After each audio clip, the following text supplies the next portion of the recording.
आपको शायद याद होगा कि जब पिछले साल कोविड-19 की वैक्सीन आई भी नहीं थी और दुनिया भर में कई देश लॉकडाउन में थे, उस वक्त वर्ल्ड हेल्थ ऑर्गेनाइजेशन के चीफ ने कहा था कि कोविड-19 की पूरी दुनिया से खात्मे में भारत की सबसे अहम भूमिका होने वाली है और जो भारत की वैक्सीन मैन्युफैक्चरिंग कैपेसिटी है, वो बस भारत ही नहीं, पूरे दुनिया के लिए एसेट है। आज उनकी ये बात पूरी तरह सच साबित हो रही है और एक अकेले भारत के प्रभावित होने से दुनिया के बाकी सभी देशों का वैक्सीनेशन प्रोग्राम प्रभावित हो रहा है। भारत में सेकेंड वेव के कारण बेकाबू हालातों को देखते हुए भारतीय सरकार ने कोविड-19 की वैक्सीन के एक्सपोर्ट पर रोक लगा दी थी। ना ही किसी देश को एक्सपोर्ट हो रही है और ना ही WHO के कोवैक्स चैरिटी प्रोग्राम के लिए। अब इसके कारण कई समस्या पैदा हो गई है और जो भारत ने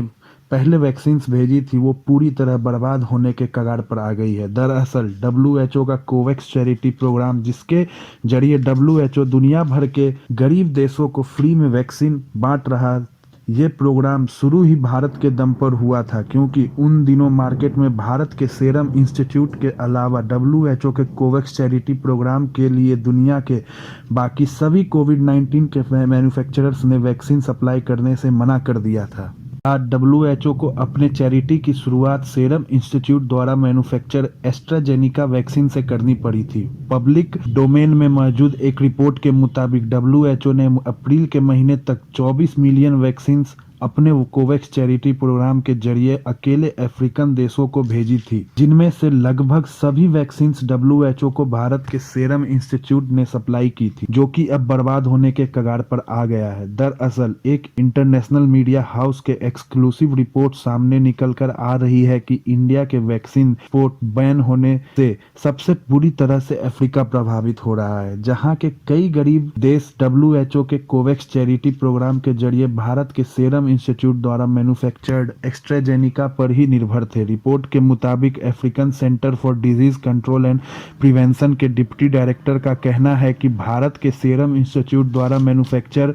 एस्ट्राजेनिक वैक्सीन अफ्रीका के लिए बैकबोन है। उन्होंने बताया कि अफ्रीकन देशों में वैक्सीनेशन की शुरुआत ही भारत द्वारा भेजे गए डोजेज से ही हुई है, अगर अब उसके वजह से बहुत ही बड़ा क्राइसिस पैदा हो गया है। उनके मुताबिक अफ्रीका के 20 से ज्यादा देश जिन्हें WHO के प्रोग्राम के जरिए एस्ट्राजेनिका वैक्सीन मिली थी, वो अब इससे बुरी तरह प्रभावित है, क्योंकि उनके पास सेकेंड डोजेज के लेने का कोई रास्ता नहीं बचा है, जिसका कारण भारत द्वारा कोविड-19 के वैक्सीन के एक्सपोर्ट पर बैन लगाना है। इन सभी देशों को 20 मिलियन डोजेज जून एंडिंग से पहले चाहिए, वरना जो लोग को पहला डोज वैक्सीनेट किया गया है उनका इफेक्ट खत्म हो जाएगा, क्योंकि ये तो सबको पता है कि एस्ट्राजेनिका के पहले डोज के 4 से 12 हफ्ता के अंदर अंदर उसका दूसरा डोज लगाना रिकमेंड किया जाता है, वरना पहला डोज का इफेक्ट अपने आप खत्म हो जाता है। ऐसे में इन सभी देशों को जून एंडिंग से पहले एस्ट्राजेनिका वैक्सीन की सेकेंड डोजेज नहीं मिली तो फिर पहले लगवाए गए डोजेज जो उनको भारत ने भेजे थे वे भी बर्बाद हो जाएंगे। उन्होंने ये भी कहा कि पहले से जो प्रॉमिस डोजेज है वो कम से कम भारत भेज दे। वहीं केन्या के पॉलिटिक्स विशेषज्ञ का कहना है कि वहां के लोग भारत को दोषी मान रहे हैं। वैसे गुस्सा जितना मर्जी कर लें, लेकिन भारत में सेकेंड वेव की हालात को देखकर लगता नहीं है कि भारतीय सरकार सेकेंड वेव के बीच में एक्सपोर्ट शुरू कर दे। लेकिन ये सब हालातों को देखकर जर्मनी जैसे देशों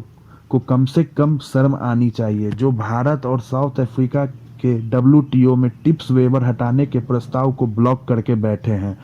खैर, आपको क्या लगता है कि क्या भारतीय सरकार ने उस समय वैक्सीन एक्सपोर्ट करके बिल्कुल सही किया था? हाँ या नहीं, नीचे कमेंट करना और अपनी राय बताना।